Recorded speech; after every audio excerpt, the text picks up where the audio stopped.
I get it. When you're scrolling through a sea of gaming laptops, the hype can feel like a carnival barker shouting the best deal ever, and you're left wondering whether you're about to drop cash on a dream machine or end up with a pricey paperweight. I was in that exact spot last week, looking at the Thunderobot Radiant 16, and I thought, what would I tell a friend who's about to spend a serious chunk of money on this? Link is in the description if you want to check the product details on Amazon. So let's walk through the things that actually matter once you take it out of the box, use it for a few weeks, and see if it lives up to the glossy marketing. First off, the Radiant 16 is built around a 16-inch QHD Plus panel that can push up to a 300Hz refresh. That's a big selling point for competitive gamers who thrive on fluid motion in fast shooters. In practice, when I set up a 1080p Call of Duty session on my desk, the extra frames felt like a noticeable reduction in motion blur, especially when I cranked the mouse sensitivity higher. It's not just about raw numbers. The combination of a 2.5K resolution and that buttery smooth refresh made the scenery feel crisp and the enemies a bit easier to track. If you're someone who spends hours in titles where split-second reactions matter, that display will actually shave milliseconds off your reaction time. But the display isn't the only thing that makes the Radiant 16 feel gaming ready. The heart of the machine is an Intel Core i9-14900HX paired with an RTX 5080 GPU, and the chassis holds 32 GB of DDR5 RAM plus a 1TB NVMe SSD.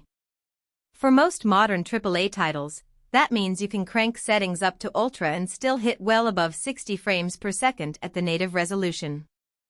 I tested it on Elden Ring and Cyberpunk 2077 with ray tracing turned on, and the frame rates hovered around 90,100 frames per second, which is smooth enough that the high refresh screen truly shines.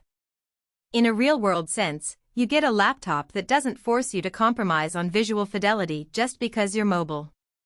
Now, let's talk about the hidden trade-offs. The power draw of a 14900HX and RTX 5080 combo is hefty, and Thunderobot's solution is a robust wind-driven thermal system. In short, the fans spin up aggressively under load, and you'll notice a low-frequency whine that can be a little distracting in a quiet room. The laptop stays reasonably cool for a couple of hours of gaming, but after extended sessions, say, a marathon Valorant night, the heat starts to creep up toward the keyboard edges. If you're prone to sweaty palms or you plan to game in a bedroom where the fan noise could keep a partner awake, that's something to keep in mind. Battery life is another practical concern. With a 99 Wh battery, you might think the laptop could last through a full day of work, but the reality is that the high-end CPU and GPU drain it quickly. I got about 2.5 hours of mixed usage, some streaming, a little Photoshop, and a short gaming stint before the charger was needed.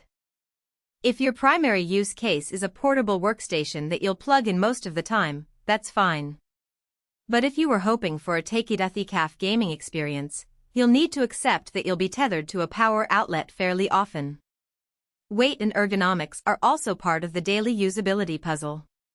The Radiant 16 tips the scales at just under 5 pounds, which feels solid and stable on a desk, but it's not something you'd want to carry around all day.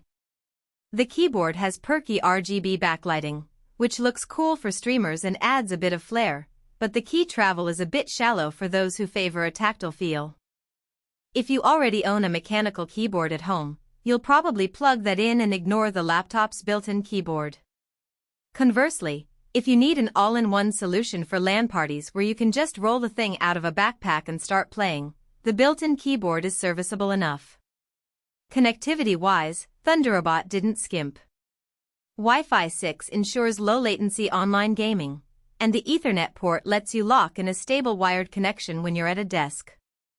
There are also USB-C and USB-A ports for peripherals, plus a HDMI 2.1 output that can drive an external 4K monitor at 144 Hz.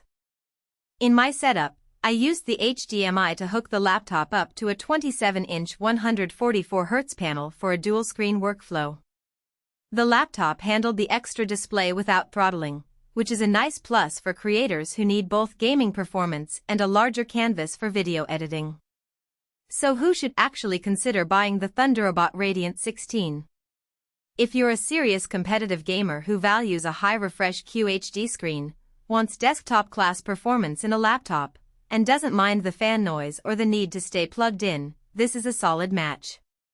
It also works well for content creators who need a fast CPU, plenty of RAM, and a fast SSD for rendering while still being able to game in there.